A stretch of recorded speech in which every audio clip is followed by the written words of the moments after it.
नमस्कार, मैं हूं जल्पा क्षत्रिय। महाराष्ट्र में इन दिनों जमकर राजनीति हो रही है। अगले साल लोकसभा चुनाव और महाराष्ट्र विधानसभा चुनाव होने वाले हैं। इसको लेकर भाजपा अपनी तैयारियों में जुटी है। वहीं एक सभा को संबोधित करते हुए केंद्रीय गृह मंत्री अमित शाह ने शनिवार को शिवसेना यानी कि यूबीटी नेता उद्धव ठाकरे पर 2019 में महाराष्ट्र विधानसभा चुनाव के बाद राष्ट्रवादी कांग्रेस पार्टी और कांग्रेस के साथ हाथ मिलाकर भाजपा को मुख्यमंत्री पद के लिए धोखा देने का आरोप लगाया। अमित शाह ने आगे यहां तक कह दिया कि चुनाव पीएम मोदी जी और देवेंद्र फडणवीस के नाम पर लड़ा गया और वह मुख्यमंत्री बनने के लिए कांग्रेस की गोद में बैठ गए।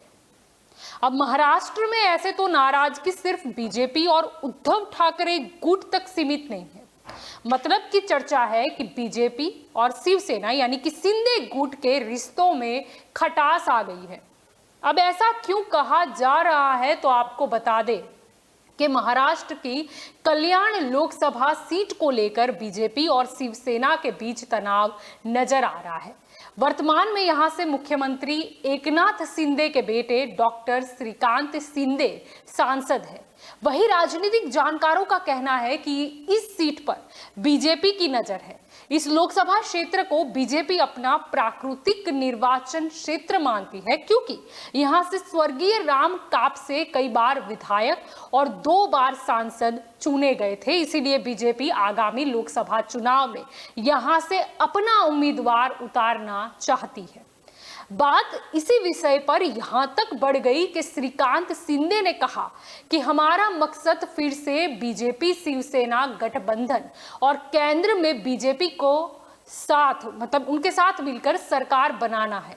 अगर कोई इस दिशा में हमारे द्वारा किए जा रहे काम का विरोध करता है, अगर कोई नाराज होता है और अगर गठबंधन में कोई व्यवधान आता है तो मैं अपने पद से इस्तीफा देने के लिए तैयार हूं।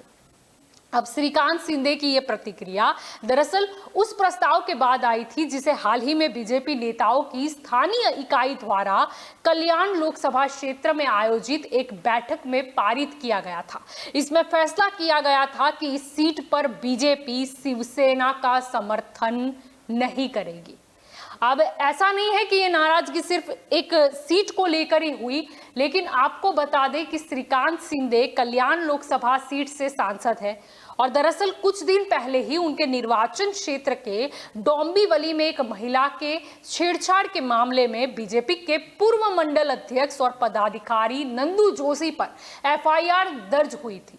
बीजेपी कार्यकर्ताओं ने इसे शिवसेना की चाल बताते हुए मानपाड़ा पुलिस स्टेशन में दर्ज एफआईआर के पीछे शिंदे गुट का हाथ बताया था और बाद में डोंबिवली में मंत्री रविंद्र चौहान के नेतृत्व में बीजेपी पदाधिकारियों की एक बैठक हुई। इसमें शिंदे गुट का साथ न देने का फैसला किया गया था। इससे पहले भी बीजेपी और शिवसेना शिंदे गुट में खींचतान नजर आई थी। डोंबिवली दिवा शहर में विकास कार्यों का भूमि पूजन और लोकार्पण करने के लिए मुख्यमंत्री एकनाथ शिंदे पहुंचे थे।